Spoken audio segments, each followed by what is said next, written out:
Em algum lugar no interior do Alasca, no inverno, um caçador atravessa uma floresta de abetos a menos 15 graus. Há décadas que percorre esse terreno. Conhece os rastros do urso pardo, do alce, do lobo, sabe distinguir o que se move ali, então vê algo que não encaixa maior do que um lince, cauda comprida. E na pelagem, ou naquilo que o seu cérebro registra durante os 4 segundos do avistamento, algo que descreve depois ao agente de fauna selvagem do estado como riscas. Marcas transversais escuras sobre um fundo claro, o padrão que qualquer ser humano em qualquer continente reconhece imediatamente porque está gravado na memória cultural desde que os primeiros jardins zoológicos trouxeram o animal da Ásia. A agente anota o relatório. Arquiva-o na categoria que os departamentos de fauna selvagem do Alasca usam para este tipo de declarações: avistamento não confirmado, animal não identificado, e nos arquivos do Alaska Department of Fish and Game não existe nenhum registro oficial de tigres selvagens no estado. Nunca existiu. E, no entanto, os relatórios continuam a chegar. O tigre de Amur, Panthera tigris altaica, o maior felino do mundo. Os machos adultos atingem entre 250 e 300 kg de massa corporal e quase 3 metros de comprimento do focinho à base da cauda. A sua pelagem é mais clara do que a do tigre de Bengala, com riscas mais afastadas e uma camada de gordura subcutânea mais espessa. Adaptações aos invernos da taiga siberiana, onde as temperaturas descem abaixo dos 40 graus negativos. Vive no extremo oriental da Rússia, na região conhecida como Primorsky Krai, nas montanhas Sikhotialin, que se estendem entre o mar do Japão e a fronteira com a China. A população total ronda os 600 indivíduos em estado selvagem, segundo os censos mais recentes do Fundo Mundial para a Natureza. É o tigre mais setentrional do mundo, o que vive mais perto do Círculo Polar Ártico, o que tem a maior tolerância ao frio de todas as subespécies, e o seu habitat natural fica a 88 quilômetros em linha recta do território do Alasca. 88 quilômetros é a largura do Estreito de Bering no seu ponto mais estreito. O mesmo estreito que durante a última glaciação, há 12 mil anos, estava completamente a seco porque o nível do mar era 90 metros mais baixo do que o atual. O mesmo que, nos invernos mais frios, forma uma cobertura de gelo suficientemente sólida para que os humanos o tenham atravessado a pé em diferentes momentos da história. O maior felino do mundo vive no país mais próximo do Alasca, separado desse estado por um estreito que congela no inverno. A primeira coisa a estabelecer com clareza é o que os registros oficiais dizem. Nenhuma agência de fauna selvagem do Alasca confirmou alguma vez a presença de um tigre selvagem no estado. O Alaska Department of Fish and Game, o US Fish and Wildlife Service, o National Park Service. Nenhum tem nos seus arquivos um espécime, uma fotografia verificável, uma amostra biológica de ADN, nem um rastro físico confirmado como pertencente à Panthera tigris. É isso o que a ciência institucional pode afirmar com certeza. O que não pode afirmar com a mesma certeza é que a presença de um tigre no Alasca seja biologicamente impossível. Porque o tigre de Amur nada. Está documentado que os tigres de Amur atravessam rios com até 8 quilômetros de largura a nado. O rio Amur, que forma a fronteira entre a Rússia e a China, tem em alguns troços mais de 1 quilômetro de largura e correntes fortes. Os indivíduos que dispersam a partir do núcleo da população, geralmente machos jovens à procura de território, atravessam este tipo de obstáculos como parte do movimento habitual. Um tigre de Amur em condições físicas óptimas poderia nadar o Estreito de Bering no troço entre as ilhas Diomedes, onde a distância entre a grande ilha Diomede do lado russo e a pequena ilha Diomede do lado americano é de apenas 3,8 quilômetros. Não há nenhum registro de que isso tenha acontecido. Mas o obstáculo físico não é a massa de água. O obstáculo físico é o frio da água, que no Estreito de Bering atinge temperaturas próximas de 0 graus mesmo no verão. A essa temperatura, um mamífero de sangue quente entra em hipotermia em questão de minutos. E, no entanto, no inverno, há gelo. O fenômeno do gelo do Bering tem uma história documentada de travessias. Os primeiros habitantes da América atravessaram a ponte de terra conhecida como Beríngia antes de o nível do mar a submergir.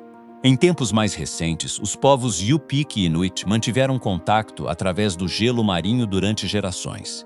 Em 2009, o aventureiro Carl Bushby atravessou o estreito a pé sobre o gelo. Como parte de uma expedição documental, o gelo do Bering no inverno é real, navegável em condições favoráveis, e ligou fisicamente a Ásia à América em múltiplos períodos da história. Um tigre de Amur que chegasse à costa russa do estreito em dezembro ou janeiro, durante um inverno de formação de gelo sólido, teria diante de si um caminho fisicamente transitável até ao Alasca. Nenhum cientista afirma que isso tenha acontecido. Vários assinalaram que a probabilidade, embora não seja zero, é extremamente baixa por razões que vão além da física da travessia. O tigre de Amur tem o seu território bem estabelecido nas montanhas Sikhote-Alin, a centenas de quilômetros da costa do Bering. Para chegar ao estreito, um indivíduo em dispersão teria de se deslocar por território que não é o seu habitat natural durante uma distância considerável. Mas os tigres em dispersão movem-se muito mais do que os primeiros estudos de radiosegmento sugeriram.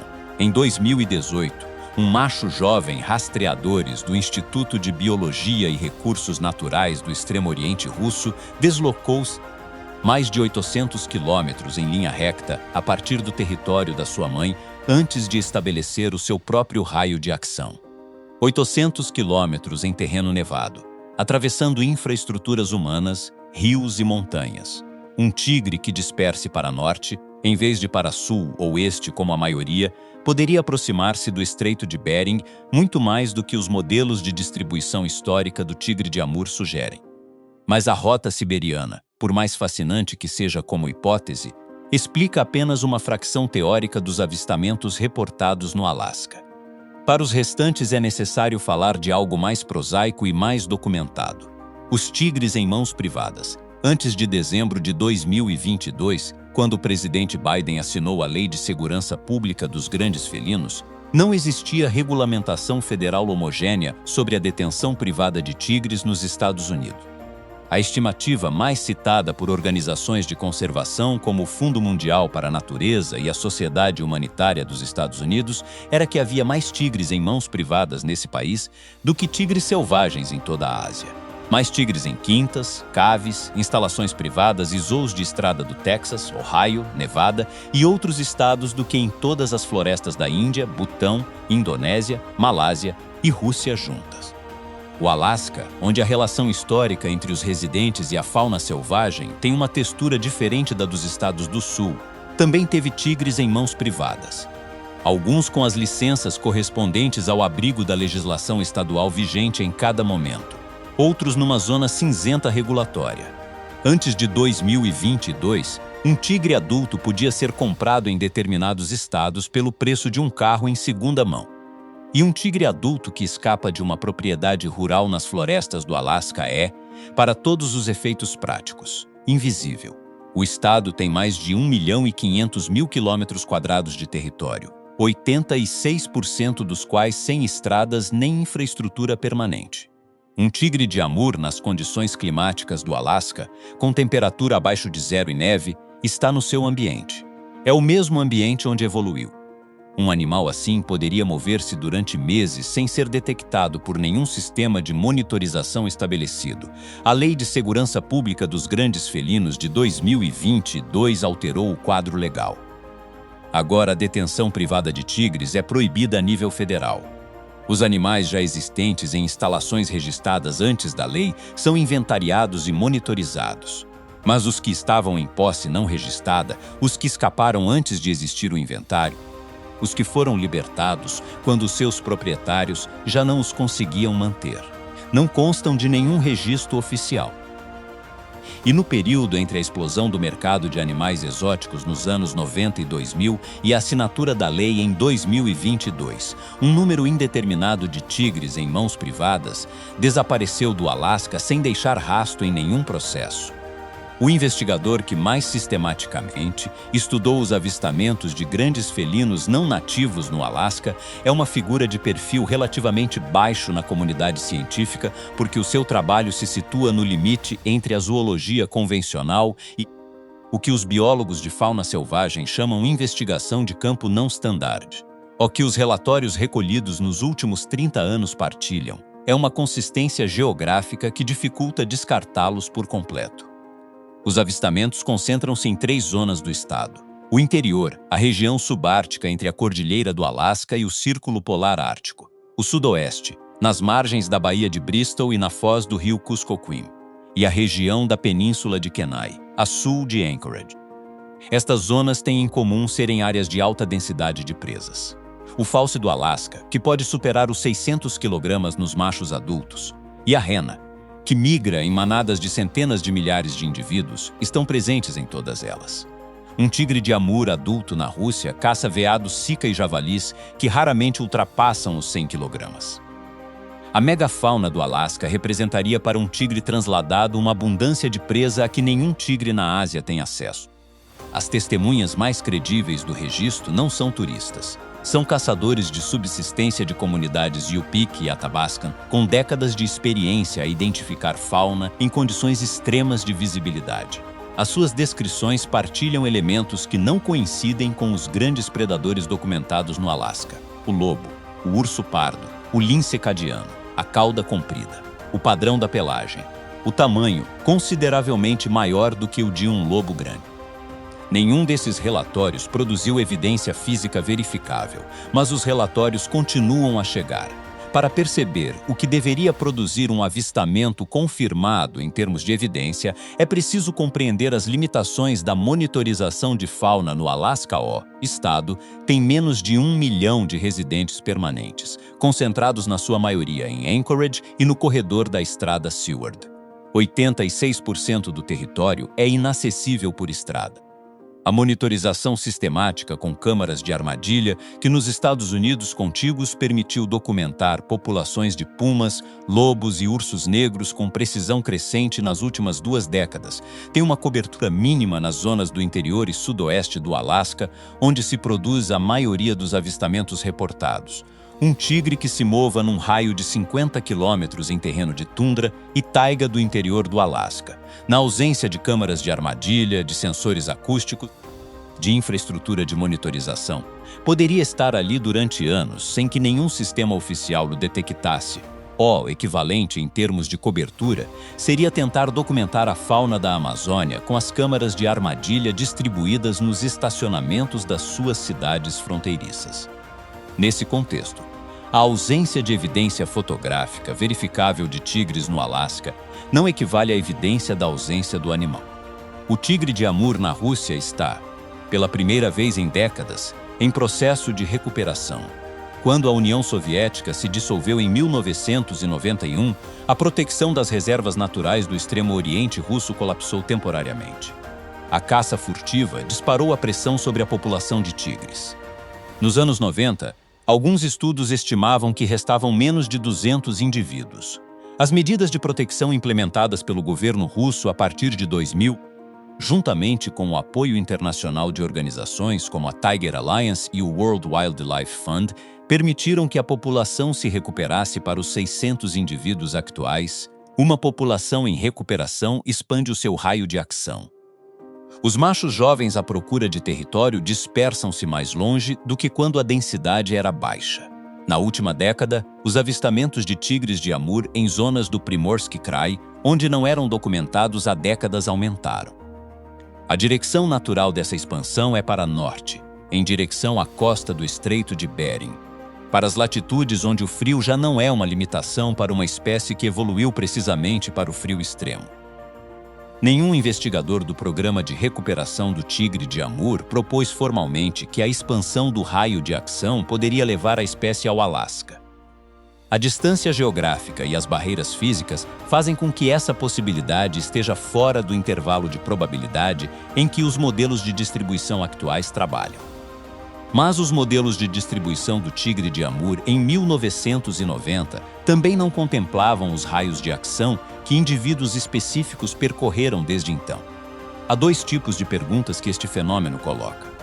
A primeira é a que a maioria dos avistamentos gera na mente de quem os recebe. O que está exatamente essa pessoa a ver na floresta do Alasca? A resposta mais provável na maioria dos casos individuais é identificação errada. Um lobo grande visto em condições de baixa luminosidade, de costas, com sombras sobre a pelagem que criam a ilusão de bandas. Um urso jovem magro em movimento à distância. um lince cadiano de tamanho excepcional, uma lontra grande ou um carcaju numa postura que distorce a percepção do tamanho. Os cérebros humanos têm uma tendência documentada para categorizar o desconhecido no esquema mental mais próximo, e para um observador que conhece os tigres por imagens culturais embora nunca tenha estado na Ásia, esse esquema pode ativar-se com sinais mínimos. Por outras palavras, a maioria dos tigres que as pessoas julgam ver no Alasca provavelmente não são tigres. A segunda pergunta é a que não tem uma resposta clara. Se os tigres de Amur estão a 88 quilômetros do Alasca, se há ou houve tigres em mãos privadas no estado, se o Alasca tem o habitat e as presas necessárias para sustentar um tigre, e se a monitorização do território é insuficiente para documentar a presença de um predador críptico na maior parte do estado, com que certeza se pode afirmar que nunca houve nem há um tigre no Alasca? A resposta honesta é, com menos certeza do que os arquivos oficiais sugerem. Em algum momento do século XX, provavelmente nos anos 70, um tigre morreu num estado do oeste da América do Norte. Não num jardim zoológico, não numa instalação registrada, em terreno aberto. O corpo foi encontrado por um caçador que decidiu não o reportar. A pele, segundo a história que circulou durante anos nos círculos de taxidermistas da região, chegou às mãos de um colecionador privado e nunca apareceu em nenhum registro oficial. Essa história pode ser verdadeira ou pode ser o tipo de lenda urbana que qualquer fenômeno que combina o improvável com o irresolvido gera. Não há forma de verificar o que é verificável é que o mercado de tigres em mãos privadas nos Estados Unidos foi suficientemente grande e suficientemente opaco durante décadas para que histórias desse tipo pudessem ser verdadeiras sem que ninguém soubesse alguma vez. E o Alasca, com a sua vastidão e a sua escassez de infraestrutura de controlo, é o estado no qual uma história assim seria mais difícil de desmentir. Os avistamentos de tigres no Alasca vivem no espaço que existe entre o que os arquivos dizem e o que a geografia, a biologia e a história recente do comércio de fauna exótica tornam plausível. O tigre de Amur na Rússia olha para leste ao amanhecer. Da costa do Primorsky Krai, nas manhãs de janeiro, em que o gelo estende a sua superfície branca até ao horizonte do Estreito de Bering, a distância que separa o maior felino do mundo do continente americano é a mesma que tem separado dois mundos durante 12.000 anos. Algures do outro lado, nas florestas de abeto e nos vales de tundra do interior do Alasca. Algo que pesa várias centenas de quilogramas deixou um rastro na neve no inverno passado que o caçador que o encontrou não soube como classificar. O rastro desapareceu com o degelo. O arquivo do Alaska Department of Fish and Game continua sem registros, e a 88 quilômetros de distância, a população de Amur expande-se para norte.